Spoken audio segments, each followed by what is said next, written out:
So దీనివల్ల మనకి diabetes వల్ల జరిగిన డ్యామేజ్ వల్ల ఈ ఫ్లో తగ్గిపోతుంది. ఓకే. దానివల్ల spontaneous erections Rao. Right. And రెండో చాలా ఇంపార్టెంట్ టెస్టోస్టిరాన్స్. రైట్. ఈ టెస్టోస్టిరోన్ అనే హార్మోన్ మనకి గ్రాడ్యువల్గా ఏజ్ అవుతున్న కొద్ది సమ్వేర్ 40 క్రాస్ అయిన తర్వాత every year 1% of testosterone drop ఉంటుంది అచ్చా. అందరికి. ఓకే. అది నార్మల్. రైట్. సో జనరలీ వేరే కంట్రీస్లో ఎట్లా ఉంటుంది అంటే ఒక్కసారి 50 క్రాస్ అయిన తర్వాత they directly start and testosterone replacement. ఓ. లో ఉన్నా నార్మల్ ఉన్నా ఏం కాదు, ఒట్టి హార్మోన్ ఇస్తున్నాం.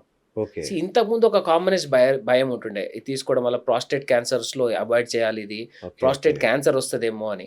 ఇది కంప్లీట్గా డిస్ప్రూవ్ అయిపోయింది. ఓకే. ఒక 3-4 ఇయర్స్లో వచ్చిన చాలా పేపర్స్లో అది చెప్పింది, సైంటిఫిక్ పేపర్స్లో అది ఏం చెప్పారంటే ఈ టెస్టోస్టిరోన్ ఏ పేషెంట్ కానీ ఇవ్వచ్చు, ఓకే. ఇంక్లూడింగ్ ప్రాస్టేట్ క్యాన్సర్ ఉన్న వాళ్ళు కూడా హార్మోన్ టెస్టోస్టిరోన్ రిప్లేస్మెంట్ అంటే ఇదేనా సార్? ఇదేనా? Testosterone replacement. అచ్చా. ఓకే. ఓకే. ఒక్కసారి ఇచ్చిన తర్వాత సిగ్నిఫికెంట్ చేంజెస్ ఉంటాయి. వావ్. ఓకే.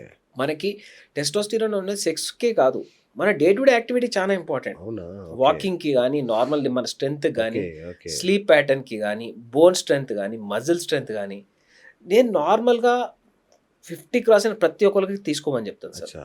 దానివల్ల సైడ్ ఎఫెక్ట్స్ లేవు, నష్టం ఓకే. లేదు, వెరీ గుడ్. హ్యాపీగా తీసుకోండి. It is absolutely safer. Super. Start with low dose, దాని తర్వాత we can increase it to normal doses. Okay.